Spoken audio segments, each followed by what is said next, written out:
Hello, my name's Elizabeth Ashley. I am known by my readers as the Secret Healer. I have 20 aromatherapy manuals on Amazon, including 12 Amazon bestsellers, and I am also the co-creator of the Tongue of the Trees cards and knowledge base. And this work today is based on meditation that came to me while I was writing the lecture for Cypress oil. Those people who read my books need no warning that this will not be crystal pools, and it will not be the edge of beautiful gardens. We go to a place with snakes and gorgons and outer space and ancient Greeks and all number of spectacular things. It's long. It took a long time to create, and it was very relaxing when I finally finished it to watch. So I hope that you enjoy going on this Cypress journey for me, because Cypress is fantastic for going through enforced change. And all through the meditation, you'll be able to see the picture of the card on the screen. And I just want you to have a look at the picture when it comes up and think about the form that the leaves make. Very strange to see how much it looks like the inside of a lung. Very useful today, don't you think? So let me tell you, first of all, it doesn't matter if you haven't got any cypress oil. If you do, I'm a cheat. I don't spend money on diffusers and stuff like that. I put one drop on a tissue. I am this classy, and I put it down the top like that. And I can just breathe the fragrance. No need to put the oil on. All we're doing is sending the molecules to the centre of the brain that modulates our emotions and helps us keep calm.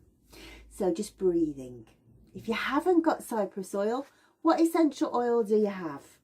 Doesn't really matter. Doesn't really matter. Whatever oil you like to use. And lastly, if you haven't got an essential oil, find something that smells beautiful. Whether that's coffee, a bit of baking bread, don't burn it. Maybe there's some flowers in the garden you can use. A nice perfume, a nice talc. All we want to do is tap into this part of our brain and program it to stay calm. So, best case scenario, you also have cypress. But don't worry if you don't.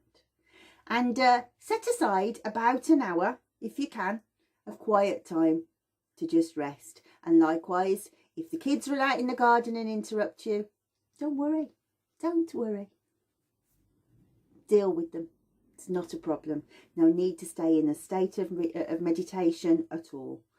So, without further ado, if you haven't entered our world before, welcome to mine and Gergely's strange world. The tongue of the trees. What do the plants say when they speak?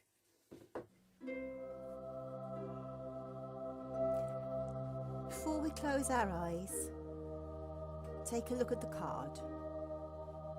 This is Cypress, the essential oil of transition.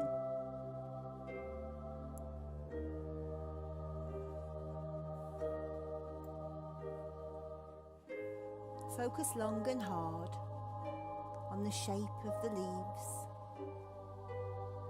on the lovely green stripe down the side of the card, and the beautiful shape of the fir cones. And when you're ready, close your eyes and we'll journey to the medicine of the cypress. Before we begin any meditation, it's so important to offer up protection. In these times, you can never be too protected, can you? So, what we'll do is we'll imagine a beautiful white light coming out of our crown chakra and pouring down the sides of our body, engulfing the whole of our body in white light and circling round down the side of our body, under our feet, and then back up the front and back of our body, creating a beautiful bubble of white light, protecting us, nurturing us, separating us from danger, and setting us aside to go on the most beautiful journey with Cypress Essential Oil. So the first lesson of any aromatherapy meditation is to breathe. Breathe slowly and carefully. In, 2, 3, out, 2, 3. In, 2, 3, out, 2, 3. Now in for 4, 2, 3, out for 8, 2, 3, 4, 5, 6, 7, 8 again, 2, 3, 4, out, 2, 3, 4, 5, 6, 7, 8. Slowing the breath, in, 2, 3, out, 2, 3, 4, 5, 6, 7, 8. As you feel your breath slowing, settle into a steady rhythm. We start to walk through the medicine of the oil. Cyprus is ruled by metal and water. The season of metal is autumn. Having provided an abundant harvest now, nature lays everything bare. Cyprus heals at a time of clearing out and letting go. And painful as it is, it's perhaps the time when we learn most about ourselves. We are stripped down to the bare bones and we start to discover what's important to us. Just as is happening on our earth now, this is the end of the growing season and a time for turning inwards. We cannot hold on to our leaves just because we might need them next year. Next year is a complete new circle, a new beginning. So we strip ourselves of stale energy so we can become more receptive to new, clear vibrations. Autumn returns us to our essence, realigns us, and reveals our true natures, our desires, and our priorities. The emotion of metal is grief. Cypress understands that we all experience separation at some point. We feel the pain of loss, and like other oils that are ruled by metal, like angelica root for example, these support the idea of letting go.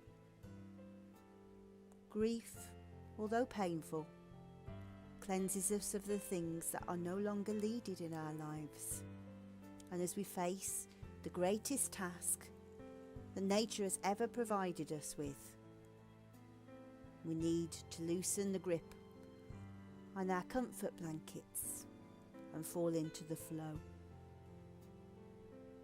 When metal energy is blocked, we can't express grief appropriately. Perhaps we can't enter it. It's too volatile. Or maybe we cannot leave it. So in terms of letting go of waste, we can see how metal rules the colon. How we remove the mental and physical garbage from our systems. And we think how Cypress prevents our minds becoming constipated and our thoughts becoming stale. Physically and psychologically, We need this energy to flow through our body and not get blocked. And where do we see cypress? Flowing through the body, protecting us from this ongoing pain, soothing the gut, soothing the lungs, and allowing the motions of life to ebb and flow effortlessly. And interestingly, the other organ associated with the metal element is the lung. And together the lung and colon rid us of old energy and make way for us to breathe in the crispness of the new. As you breathe the fragrance, think of breathing the air on a crisp autumn day.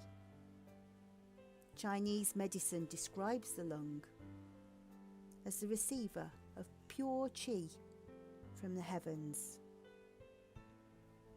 And if we think of how this breakdown of fresh air in and waste out might play out in the physical body, we can see bronchitis, pneumonia, emphysema, shortness of breath, coughs, allergies, blocked up noses, colds, constipation, diarrhea, griping colic, and stomach pain. Does any of the list sound familiar? And likewise on the emotional and mental levels, we can see things changing, can't we? No letting go of the waste, no refreshing the body. What does that look like? Instead of serenity and inspiration, or spontaneity and sparkle, haven't we as a species felt depressed, stubborn, unable to let things go? And now people feel isolated and despondent. Without metal energy, there's a darkness in everything we see. Think of the root under the earth. For a person, this might be hostile, pessimistic blackness of things that are all bad with their life. And all they feel is loss. Without metal energy, there is no sense of a light at the end of the tunnel and an end to this darkness. It's not a deliberate or conscious choice. And yet, without some kind of metal energy, this state of constipation is exactly where our species would remain. We might think of how gold and silver give value to the earth. And indeed, our metal energy is what inspires our own self-worth. It's that sense of who we are and how we're capable of being so much more than this situation. In health, a good way to check someone's metal energy is to observe how they look for validation. Is how other people see them important? Or do they have a healthy dose of self-respect? When it's balanced, self-worth resides within. When it's deficient, we sense we need to look for it outside of ourselves. And so we hold on to things. We hold on to attitudes, possessions, money, food. Remember the autumn. Achievements, attachments, collections. Are these important or clutter? So for a moment, let's just sit with the fragrance of the cypress tree, the tree that has grown in graveyards for centuries, and consider the leaves that we need to let go. How do we fall into the flow and receive this metal energy?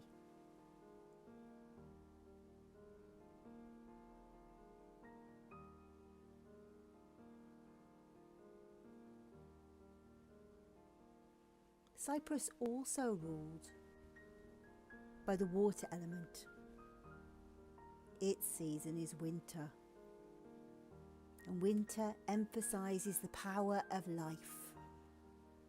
Our trees are laid bare, they have no flowers, no leaves. Winter is a time of recollection, a time to draw within and remember the strongest essence of ourselves. It's a time of internal work, of meditation, containment, storing of energy. It's the darkest and the coldest season. And of course, cold is used for preservation. So the water element of Cyprus has to do with conserving, preserving, recharging. We have to be more careful in this time. We do less, sleep more, conserve our sexual energy, and go to bed early. Recall the power of winter. Empathy. Mentally, ideas need quiet to grow. Think about those times you might have told too many people about something too soon and been worried to tell it in case you cursed it somehow. Was that an intuitive awareness of the space something needs to germinate? Imagine looking down at the water from a bridge. What you see are the dark and mysterious aspects of life. The water element has a rich inner life.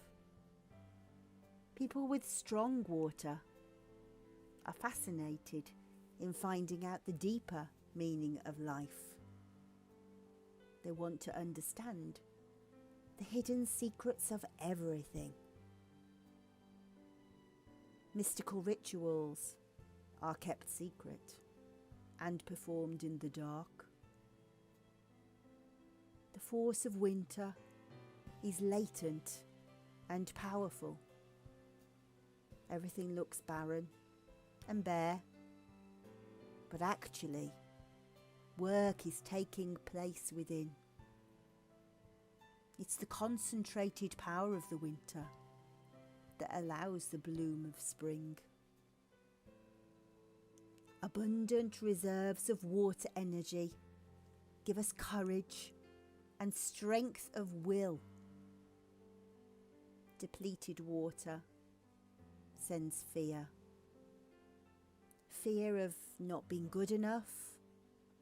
Fear you can't make something manifest. Fear of being inadequately prepared for what is next.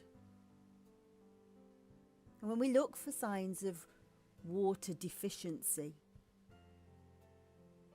it sounds like the groaning when we've had enough and there's nothing left. Water is the most yin element, so the groaning is there is no yang left. In balance, water makes us willful, ambitious. The future doesn't scare us. Out of balance, we might see rushing speech, as if ideas are tumbling out of us. On the flip side, you can feel the stagnant side of water. Mistrust, fear. Water problems are chronic fatigue, adrenal problems, exhaustion, struggling to get out of bed in the morning. To observe water energy, we have to learn how to step back, take a break, before the downward spiral takes us down. And remember, your body is 3/4 water. It lubricates it and it helps it to move. Likewise, mentally, it helps us to store but also retrieve data.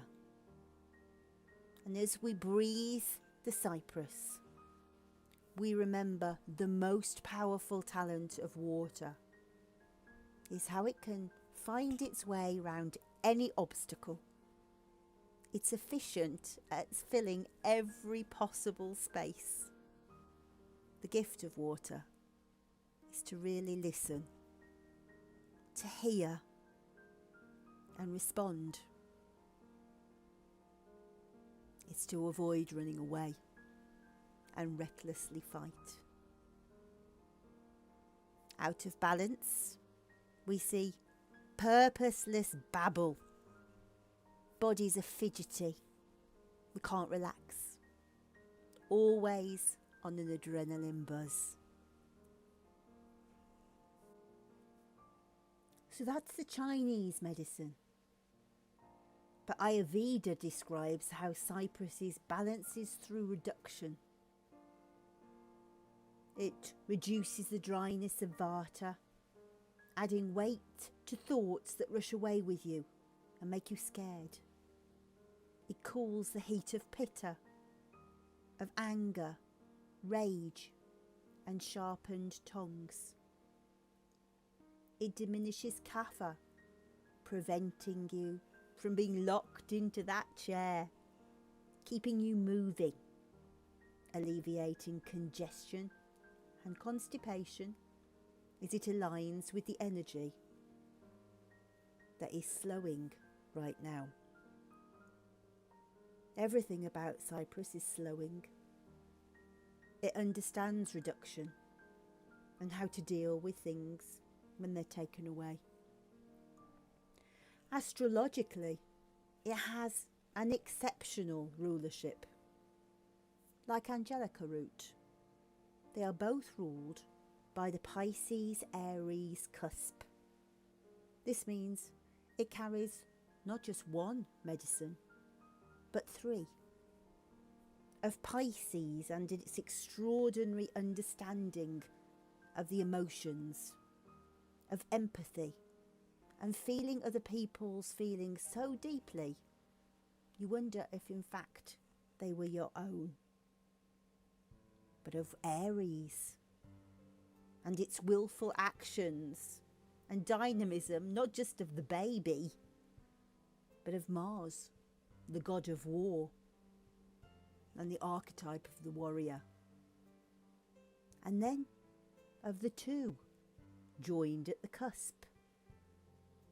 Oddly, as I make this video, that is today, the first day of spring, the death of the old life and the dawn of the new. But how long is the cusp? That's the $6 million question we all want to know. The solstices that mark the equinox hold the planet in stillness for 3 days. They do not get longer, they do not get shorter, but hold us in a holding space. Pisces is the end of the old life. Aries is the birth of the new. Think of the sign of the Ouroboros, that ancient symbol of the serpent eating its own tail, signifying the circle of birth and death, but also infinity and unity all at once. So now, if I may, I'd like to take you on a journey through history, into the stars and out into space in a vision that was given to me by Cypress Oil. Now, who knows whether it's fantasy or coincidence, whether we're being opened up to a strange, unconscious, cosmic realm. Well, to me, I don't think that matters. I asked Cypress to give me comfort, and solace and reflection is what he taught. So, in turn, I'd like to give this gift to you. At the beginning, I asked you to watch that beautiful video of Epidaurus. This was the location of the temple and clinic of ancient Greece's most sacred person, Asclepius, a mortal who was revered as if he was a god. Asclepius was a healer and was said to be the father of medicine. We still hear his name today when a doctor takes the Hippocratic oath. The oath begins, "I swear by Apollo, the physician, by Asclepius, by Hygeia and Panacea, and by all the gods and goddesses, making them my witnesses, that I will carry out, according to my ability and judgment, this oath and this indenture." We're told that Asclepius was the son of Apollo, a mortal, perhaps born of Coronis or Arsinoe. And there are many stories about his birth, but his name means to cut, relating to one myth where, upon finding out his lover had been unfaithful, Apollo laid her on a funeral pyre and cut the child out of her belly.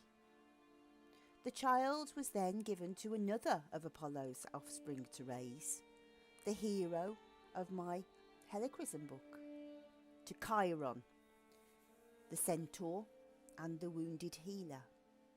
Chiron was wise, just, learned and kind. He knew much about the healing arts and especially about the medicinal qualities of plants. That knowledge in turn had been passed to him by Artemis, the huntress and the mistress of the beasts. Asclepius was an eager learner and applied himself to study with great vigour. Over time it said that he became the greatest healer the world had ever seen, surpassing even the knowledge of his mentor. But as time came to pass, Asclepius' wisdom was so profound that he was able to create an elixir that brought people back to life, made from the venom of snakes, from the head of a gorgon, blended with the medicine of some plants. How did he know what to do, we wonder? Well, legend tells us that a snake one day slithered down to see him. It licked his ear and deposited the secrets into his mind.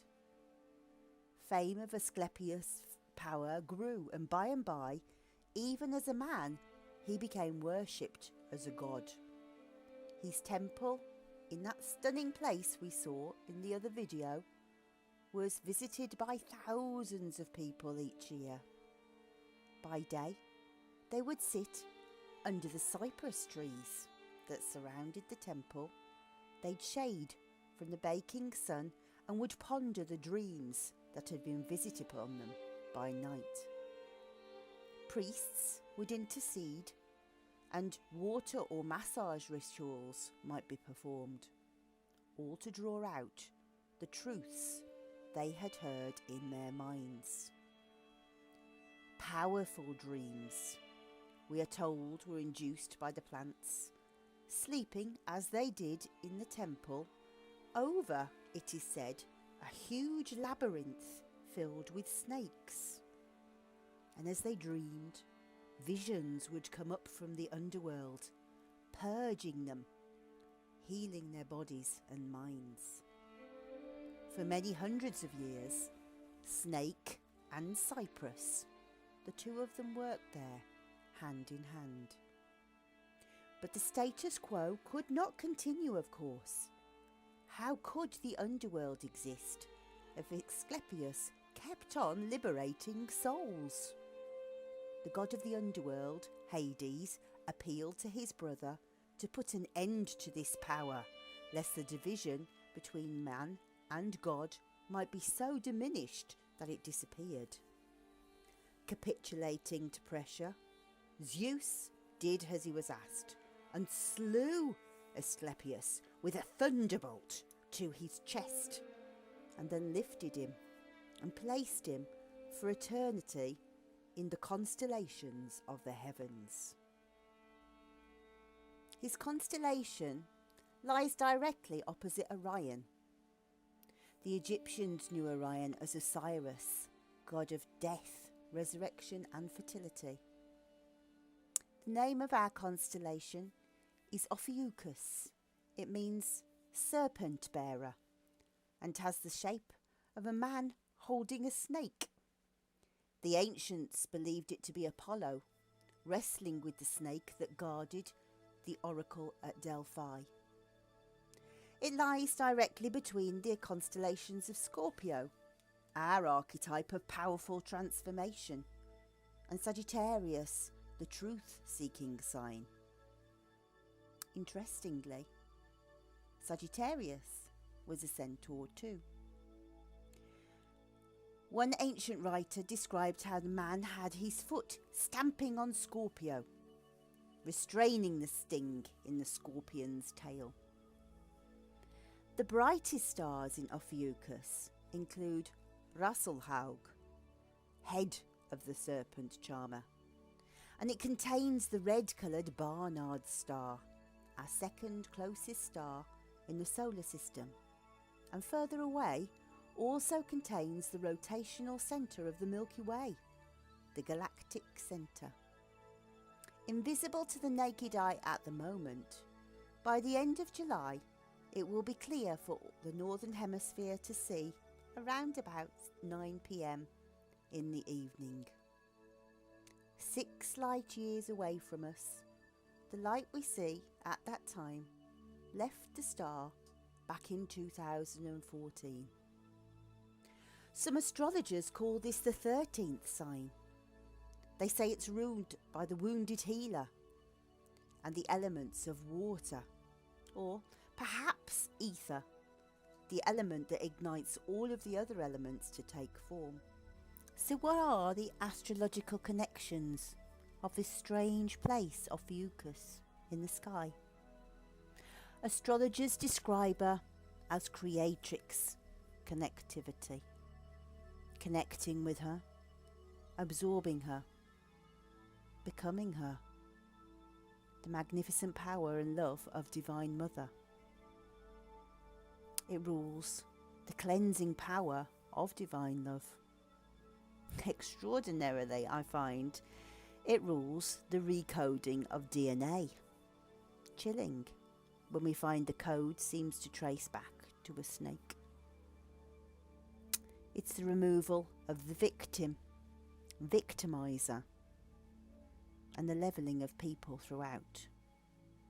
They describe how Ophiuchus energies purify past traumas and help you release anger and guilt. It purifies the blood, the mitochondria, and the breath. Vibrating on the coccyx, it connects us firmly to the chakra energy of the root. For a moment, in our quiet space, come with me on a journey to a place, this Ophiuchus, encompassing so much power, to the place where the snake knows all and will whisper his secrets at will. For the powerful totem energy of the snake has wisdom even on its own. The snake is the most powerful symbol of transformation, of challenges and opportunities brought about by change. Considered sacred to some, but reviled by others, Judeo-Christian teachings tell us the snake offered Eve the fruit from the tree of knowledge. That was why God cast her and Adam out. Immediately we see how something terrible might be wondrous when treated with care. Knowledge, a useful thing to have. Consider the snake for a moment and think about what the mysteries he might be able to share. What does he know? What might be useful to us today? More than any other creature, he's aware of his surroundings, carefully using his tongue to scent the air. His presence here with Cypress reminds us to be cautious, habitual, and move with care. His body is nimble and adaptable. One moment he's still, the next, his prey is gone. He warns situations can change quickly, so move with care, but be very ready for change. His sheer power means he is excellent at getting out of the very trickiest of situations. Cold-blooded, he's cool and reminds us to be the same. Outside of the ancient literature, I'll remind you that some suspect he might be slimy, and he might make you immediately want to wash your hands. But the more enlightened of us know that's wrong. Like Cypress, he is cool. He's dry and energizes chi. For the snake totem is Kundalini, the source of all life. Slithering and sliding across the floor, he is consistently reading vibrations. Did you know that snakes have no ears? Instead, tiny bones vibrate inside his head, connecting him closely to the ground, to the earth, where we feel safest. But he hears more. He hears the echoes of the underworld below. When the snake comes forth, he reminds us to be aware. He carefully protects us and urges us not to only be mindful of our environment, but also to become more self-aware. And when he knows he's outgrowing his environment, he sheds it, wriggling into a tight log pole or between some rocks. He vigorously writhes to free himself from his skin. The archetypal Scorpio energy of transformation. Just like the butterfly in her cocoon. It's painful, it feels so tight and restricting, but powerful change is taking place. It's growth, and it's a change that can never be undone. And just like those hours the butterfly spends in the cocoon, we're sitting on the cusp between the end of Pisces and the beginning of Aries again. The end of something dying and the beginning of something completely fresh and bright and new. There's one more thing to remember about our snake friend, housed within this beautiful cypress scent. Consider how he catches his prey. He sits, waits, plans, patiently takes his time. No rush, no panic at all. And then he strikes, swallowing his meal whole. And he may not eat again. Over the weeks he stays full, slowly allowing the meal to digest, and knowing another meal will come, but feeling full for many days. Snake wisdom says abundance is readily available if you treat what you have with care. So, in this protected space, and we let our minds drift openly to the huge amount of space available to us, unrestricted, unconfined, in this place in the sky called Ophiuchus. In the home of the greatest healer of all time, let's ask Asclepius for the knowledge to how to keep our families safe. And as we allow the snake totem to protect us, we ask him to come into our lives and help us through this period of change. And as we breathe Cypress, we remember we have enough. There's enough food, enough time, enough space to do whatever we need to do. Remember that our internal mind is as big as the vast universe outside of us. We just have to learn how to use that space. We ask the snake to whisper our secrets to us and to help us to hear the sounds from our unconscious mind. Agile, with his power now, we recognise this feeling of constriction's not forever. Perhaps later, you might want to seek out a log pile to use as your anchor for hope. The place that will help you slough off this skin, to transform and grow and become the being the universe wants you to become. Floating in the space of the constellation, congratulate yourself, for each and every one of us has been chosen as one of the souls to bear witness to this change. How extraordinary and miraculous this terrifying experience is. To enable the energy of the Great Mother and the powerful destroyer Kali Ma, for the snake as Kundalini rises, as our emotional and mental faculties mature, recharging our chakras and lifting our vibration to much higher cosmic realms. Beneficent creator, but simultaneously vengeful punisher to those who broke her laws. We broke them, you, me, and the rest of our species, and so we need to give her chance to heal.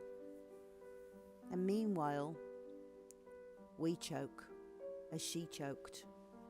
And Asclepius, who understands trauma to the chest, maybe sent the vision to enable us to see how exquisitely beautiful the cruelty of this virus might be. The virus that the scientist thinks may have been delivered to us by a snake from a bat. But now, out of the darkness of the bat, we work as light workers, and we have the chance to heal, to share in the example of patience, of trust, of listening, waiting, hoping for change, of calmly celebrating the time at home, in the garden with loved ones, playing, rediscovering and learning, of trusting that we can support those who are on the front line, caring for those patients so ill, of contemplating in the stillness, alone, and knowing our isolation is because the entirety of our species cares for us so deeply. It's done the unthinkable to keep us from harm. Money no longer has any meaning. The currency that has taken its place is care. Perhaps the patriarchy is falling as the mother skills are now rising in our prayers. We'll never forget this summer. For awful reasons, but for wonderful ones too. So, for a moment, come back from your place in the stars and bring your attention to that ache you feel in your own chest, to the heart chakra aching with grief. And then I want you to reach out your arm as far as you can in front of you. Come on, reach, and notice how that ache seems to extend out past your fingers to chakra 13, the centre of cosmic love. For everyone now is beyond your fingertips. No hugs, no touching, and yet can you feel it? Your energy is open and touched by mine. Cypress opens the heart chakra, balances it, and fuels this glorious centre of love outside this third dimension and into the fourth, where time and space offer us no boundaries at all. Open your heart. See the green light in your heart space, and then pink extending just outside your fingertips. And as we send each other love, light and healing, take this moment to take what you need. Remember to breathe. Try to discern the speed of the light flowing to you. Slow your breath. Try and match it and meet it there. Breathe in peace, reassurance. Trust that there will be enough and patience to see it through. Feel protected and become the protector the universe demands that we become.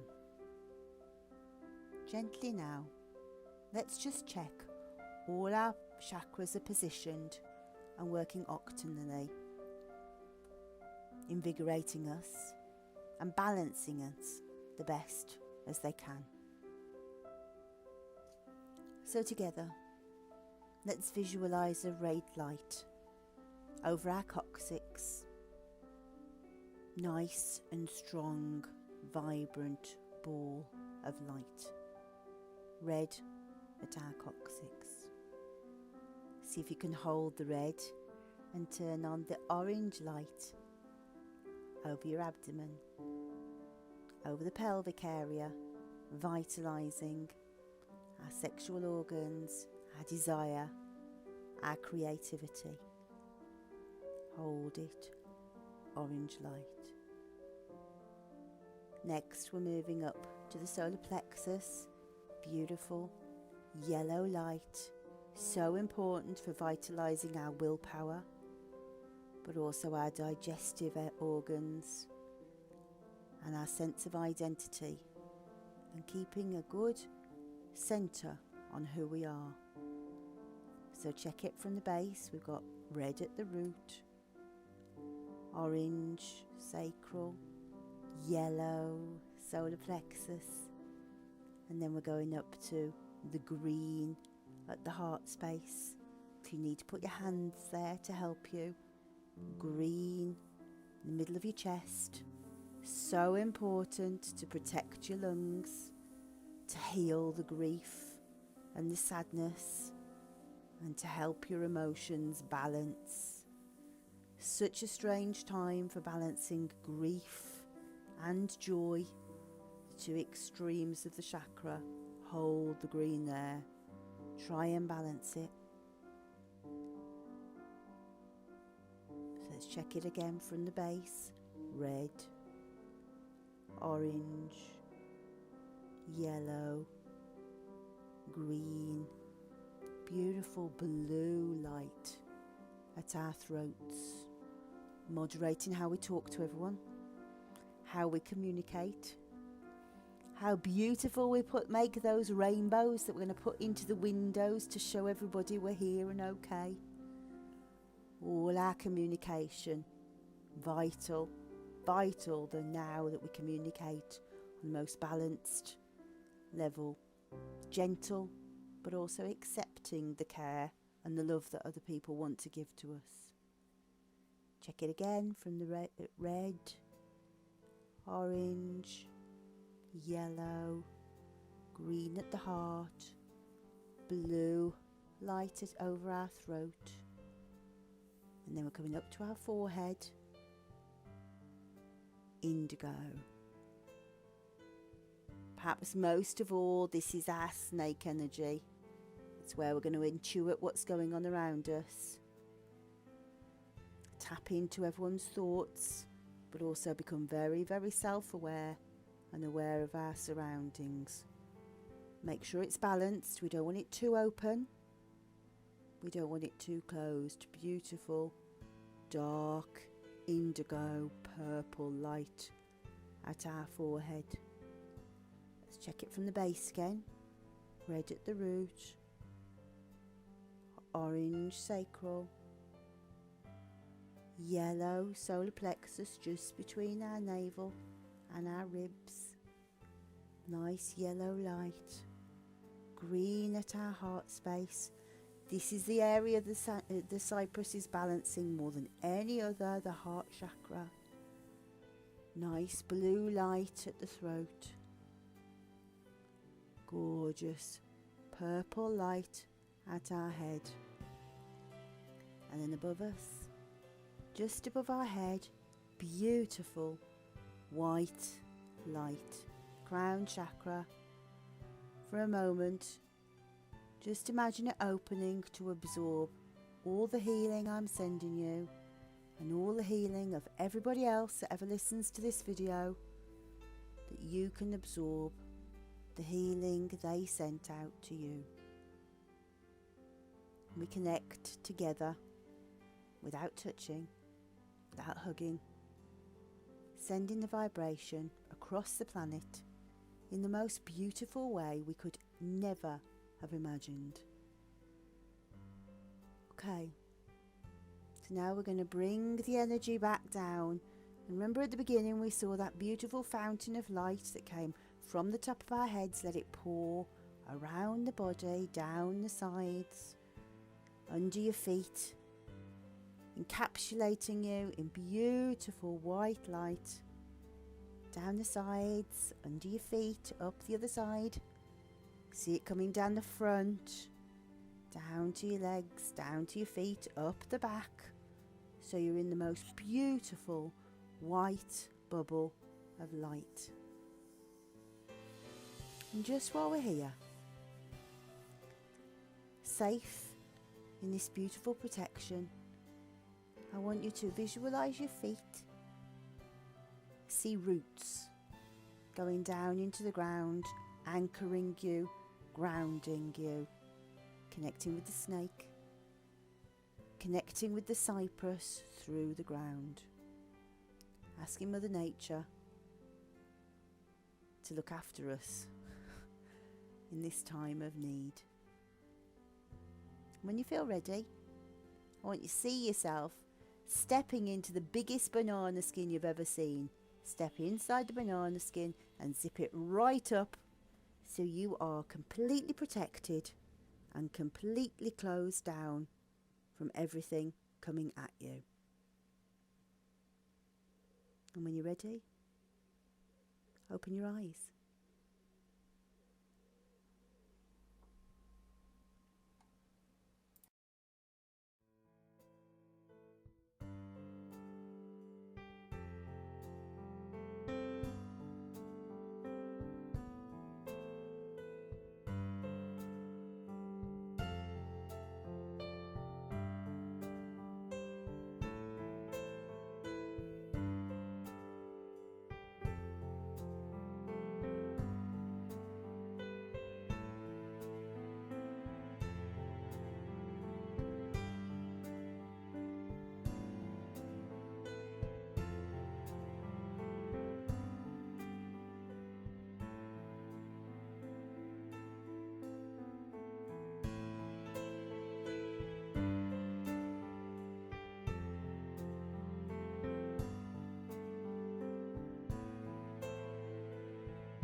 So you get your phone, you turn it this way up, and then there's a little red subscribe button.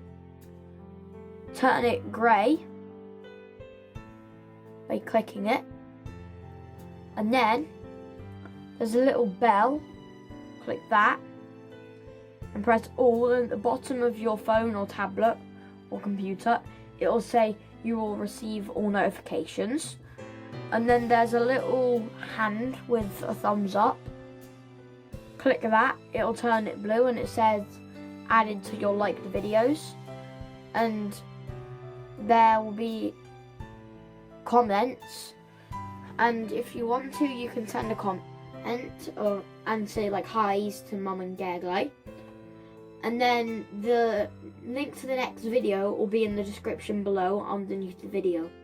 So bye.